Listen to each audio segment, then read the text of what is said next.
Welcome to today's webinar. We're talking about KRACK, the key reinstallation attack, and we're going to talk about the details and the reality. In this webinar, we're going to be going beyond just KRACK. So we're taking advantage of this vulnerability that was announced in October, and we are going further. So what we're going to be doing here is looking at the four-way handshake, encryption keys, and things like that, and understanding where they fit into 802.11 networks. So we'll use it as a learning opportunity, but we'll also talk about where the key reinstallation attack fits into the whole scheme of things and the reality that it's not as bad as it may have seemed on first announcement to many, but it's still an issue that we need to address. First of all, some news from CWNP. CWS and CWT were both launched on December 1st, so you'll want to check out and learn more about these two new certifications at CWNP. The job task analysis for CWAP and CWDP has been scheduled for the first quarter of next year, and that is the first and really most important step in developing the new versions of both of these certifications, which will be launched next year. And we're also launching a new service to the community called the Wireless LAN News Desk. This will be a live stream weekly on Fridays that will begin taking place at the first of the year. So the first Friday of the year, we'll do our first one, and it will just be a 5 to 10 minute live stream. Maybe sometimes it will go closer to 15 minutes, depending on the news of the week, to let you know about the news in the wireless LAN industry, what it means, and possibly even explain some of it technically from time to time. So we'll be providing that as a new service launching at the beginning of the year next year. So that will provide you with valuable information about what's going on in the industry. Now let's talk about KRACK. And I'm having a little fun with it here, saying, what the KRACK? Well, KRACK is a discovered vulnerability in the 802.11 four-way handshake. It's not a crack, interestingly, as the name would imply, as no tools were provided to perform the hack, but tools are likely to be forthcoming. And some tools like Kismet already supports an implementation of key reinstallation detection. It's not perfect yet, but it can send up flags when there may be a KRACK attack underway. It does, however, impact all 802.11 standard wireless devices, but some are impacted more than others. The good news is it can be addressed through patches. So even at this point right now, we could say, all right, KRACK's a vulnerability. There are patches the vendors are making available, and make sure you apply them, and already it has gone into much lower significance. But we know reality. The reality is that patches can be made available, and it doesn't mean people apply them. And then there can be older hardware that's not patched anymore. It's not updated anymore, but people are still using it. So there's no way to apply a patch to resolve the issue. So it is a real issue. We need to understand what it impacts, where, and how. It all begins with the four-way handshake. So the 802.11 standard defines a four-way handshake for all RSNAs. That's a Robust Security Network Association. If the association, the connection to the network, ends with a four-way handshake, as it finalizes the connection, it is an RSNA. Now, the four-way handshake is called this because there are 4 different messages that take place. Message 1 goes from the authenticator, which is the AP or controller, to the client. Message 2 goes from the client or supplicant to the authenticator. Message 3 is from the authenticator to the supplicant, and message 4 is from the supplicant to the authenticator. Now, there's a lot of details in each one of these messages here, and I'm going to talk a bit about what's taking place in each one of these messages as we go along. So for now, don't worry about the 0010P00 A nonce 0 data KD underscore M1, etc. We'll look at that as we go along and explain what each one means. But know that there are 4 messages in the handshake, and KRACK is really focused on message 3.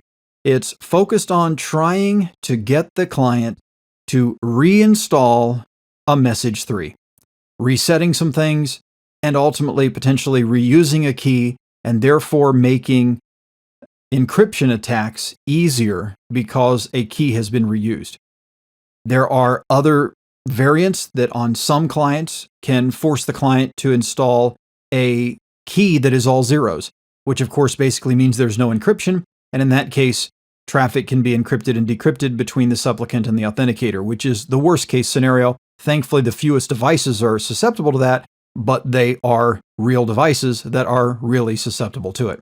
So let's talk about each one of these messages. First of all, and with this message, I'll give a lot more details because I want to explain the breakdown of this nomenclature from the 802.11 standard. So we looked here at the 4 messages, and this is actually a screen capture directly out of the 802.11 2016 standard. So this is literally letter for letter right out of the standard, exactly what it looks like.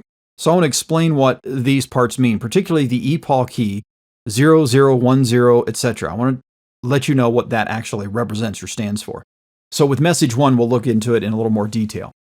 Message 1 then is the one from the authenticator to the supplicant. And first of all, these first several values, there are 7 of them in total, 0010P00. I've broken these apart for you so that you can see what they represent. So the first value, which is set to 0 in message 1, is simply indicating whether the key exchange is complete, the initial key exchange. It's set to 0 at first because it's, of course, not complete. The second value is set to 1 when the MIC is in the message. This is your integrity check. So when that's included in the message, it's set to 1. It's not here, so it's set to 0. The third value is set to 1 when a response is required. And of course, a response is required to this, therefore it's set to 1. The fourth value is the install bit. When it's set to 1, it's a message that says, okay, you've got everything you need, install the keys. The fifth bit is P for pairwise or G for group. So if it's set to P, then it means it's a pairwise key that we're developing out of these messages. If it's set to G, then it's a group key exchange, and it indicates that we're generating a group key. Then the next bit is used only in peer key operations. So this is when 2 clients are connected to an access point and they want to communicate directly with each other instead of going through the access point. Okay, so that is set to 1 when it's peer key, and it's set to 0 when it's standard communications between the AP and a client. So in this case, it's set to 0 because it's the authenticator or the AP and the client. And then finally, the key receive sequence counter, or RSC, is used for the GTK, and it's set to 0 in this case. The next parameter, highlighted in yellow here, is the A nonce. That stands for the authenticator number used once, or authenticator nonce. In the first message, a number that is generated in the authenticator is sent to the supplicant or the client. And this is used in the process of generating the pairwise transient key, the PTK. So this will be used by the client in order to generate the key. Then the next thing, where this one says 0, is where the MIC would be. There is no MIC, so this is set to 0. And then the data KD underscore M1, this is a whole collection of elements, and it defines the actual key. So you don't have to know all the details of what it is, but it does define the key.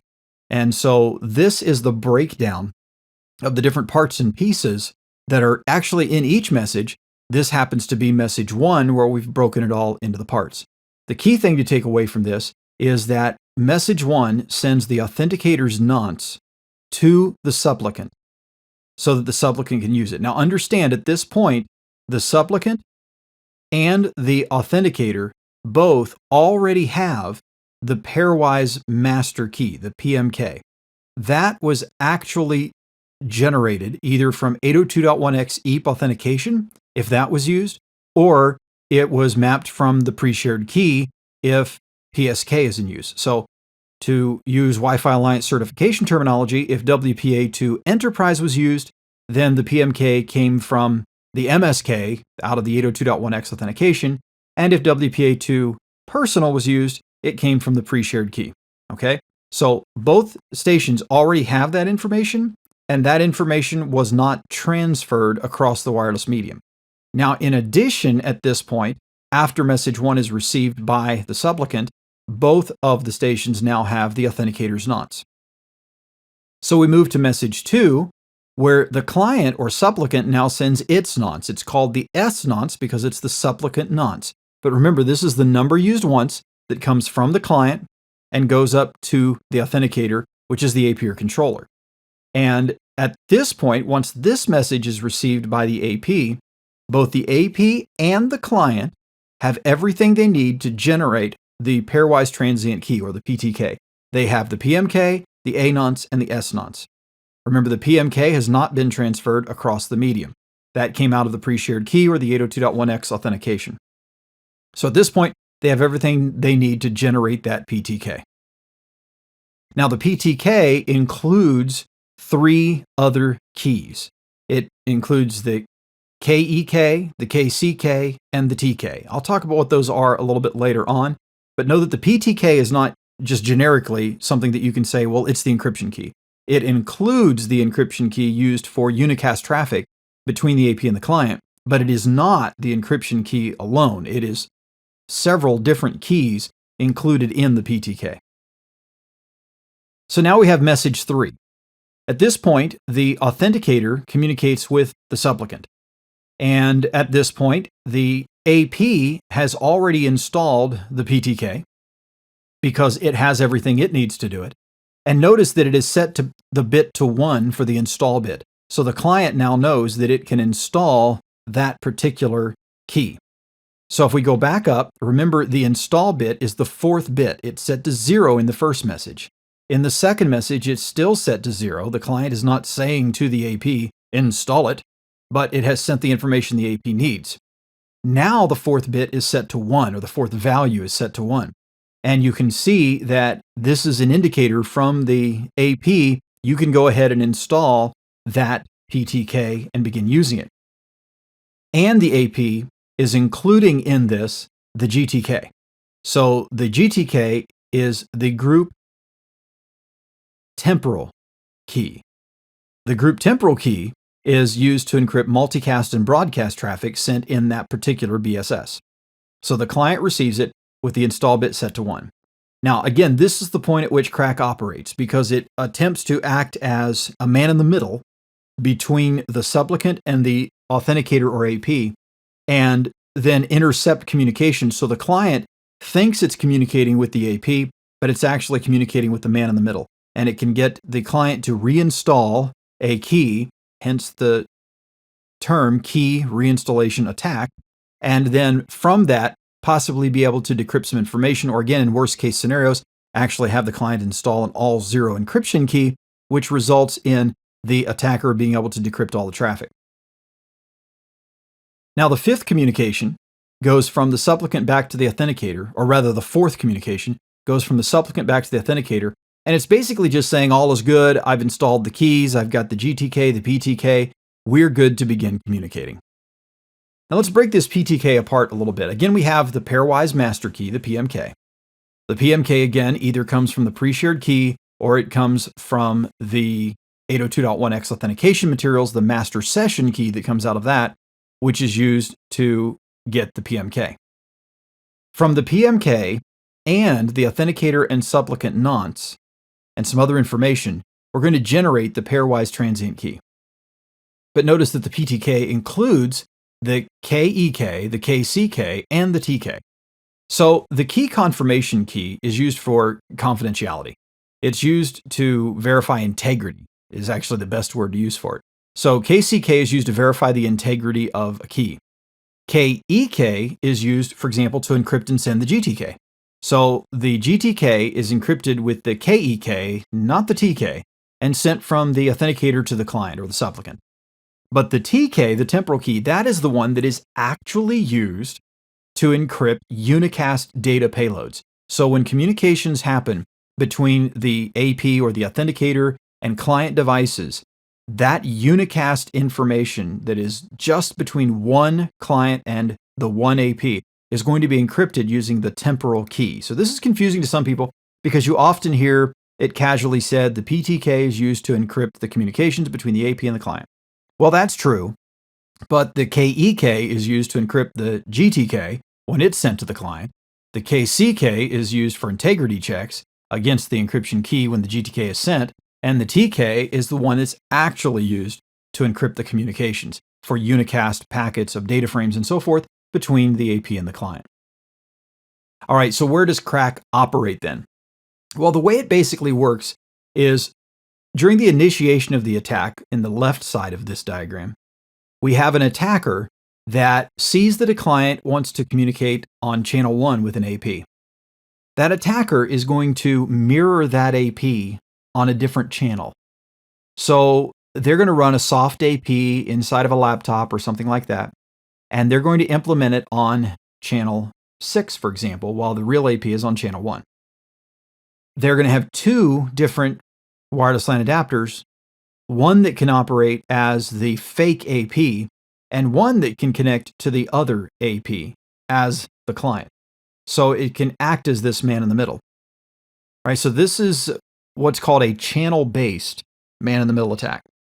So you're not just trying to stay in the middle on the same channel, you're going to a different channel, and therefore it's a channel-based man-in-the-middle attack. We're pulling the client to another channel. And how does the attacker do that? The attacker does that in the initiation phase by jamming channel 1, and that causes the client to find the AP on channel 6 that has the same MAC address and everything looks good. And so for that reason, it will communicate with that AP, which is really the attacker's laptop, on the other channel. The attacker can then work with the AP once we've gone from initiation to attack phase and we've got the client on the channel 6 version of the fake AP. It can communicate with the real AP on channel 1 with one adapter and with the client on channel 6 with another adapter. So this is the general concept of a channel-based attack. Now, channel-based attacks are not at all new. In fact, the same individual who published the paper for the KRACK attack published a paper on channel-based man-in-the-middle attacks several years ago. And so there has been information on channel-based man-in-the-middle attacks for a long time. This is just taking it to the next level and saying, you know what, because we can do a channel-based attack, we can also do this key reinstallation attack and launch an effective man-in-the-middle even on encrypted networks because of the way the four-way handshake operates. So what are the vulnerable components? The typical PTK four-way handshake, so the one that takes place between a client and AP. The peer key four-way handshake, the one that takes place between two different clients that are connected to the same AP, but want to communicate with and encrypt traffic between each other. The group key handshake. The group key handshake is the one that is used to retransmit the GTK, the group temporal key, when some time has passed and the AP wants to refresh that key within the BSS. So that could be vulnerable. And then there's the fast BSS transition or FT handshake. This is the one that takes place between a client and its current AP, and across that network, it pre-authenticates with another AP for fast BSS transition. This one can also be vulnerable to this KRACK attack. What are the threats? Well, first of all, in most cases, there's no threat of decrypting all communications, because that would be the supplicants that do the all zero key. We'll talk about that next. The main threat is decryption of early communications, very early on, such as DHCP communications, ARP, other initial network comms. So very early, we could decrypt, and then this could be used to leverage other attacks. So we may be able to get some information to go up the protocol stack and launch other attacks on top of this. Decryption of all communications is only for really bad supplicants, like the WPA supplicant in Linux and many Android systems, if it's not updated. Now, that update is available. It needs to be deployed to Linux systems, to Android systems, and so forth. If they're unpatched, we can actually do a reinstallation attack so that all zero keys are used. And that means that the encryption key is basically null. So there's effectively no significant encryption on that, and it can all be decrypted. A channel-based man-in-the-middle attack can be used as an attack in many other scenarios as well, regardless of the four-way handshake. So as I mentioned, this concept was first explored in a paper in 2014. It's not a new idea. And so you have two things to think about here. One, the KRACK attack makes the issue of the four-way handshake vulnerability publicly known, makes it a reality that we need to patch our systems to resolve this issue. But the method used within the KRACK release white paper indicates that the channel-based attack is the common way to do it. But the channel-based attack goes back further. And a channel-based man-in-the-middle attack can be used for denial-of-service attacks and for other kinds of attacks on wireless networks as well. So this is not something that we should really pause and think about, how do I fix the four-way handshake problem with a patch? Sure. But you also need to think about this more general concept of the channel-based man-in-the-middle attack and ask about what kind of solutions you can have there with security monitoring and so forth implementing proper security so that it's more challenging to do, and so on. So I would encourage you to do a search on channel-based man-in-the-middle attacks as well, and learn more about that. It's a bit beyond the scope of what I want to talk about in today's webinar, but it's something you'll want to explore more because it is a reality that should be considered and addressed within your environment. And this, to me, is one of the biggest things with a new vulnerability like KRACK. It comes along and it makes you step back and reevaluate what you're doing now for security in your environment. And you make sure that you've got the right things implemented to have a strong and secure environment. And that's the big key. So I think that we should learn from this and say we've got to look at our policies, we've got to look at our procedures, but we also need to look at anything else that might have been brought to our attention through this. And I know in talking to a lot of people, many people had never heard of the channel-based man-in-the-middle attack before. They'd only heard of a typical man-in-the-middle attack that's pretty easy to do on an open network, but it's a lot harder to do on an encrypted or secure network. Channel-based man-in-the-middle attacks can be easier now, as we can see, to attack encrypted networks, but they also still introduced problems for unencrypted and encrypted networks before through denial of service attack possibilities. So what are the countermeasures?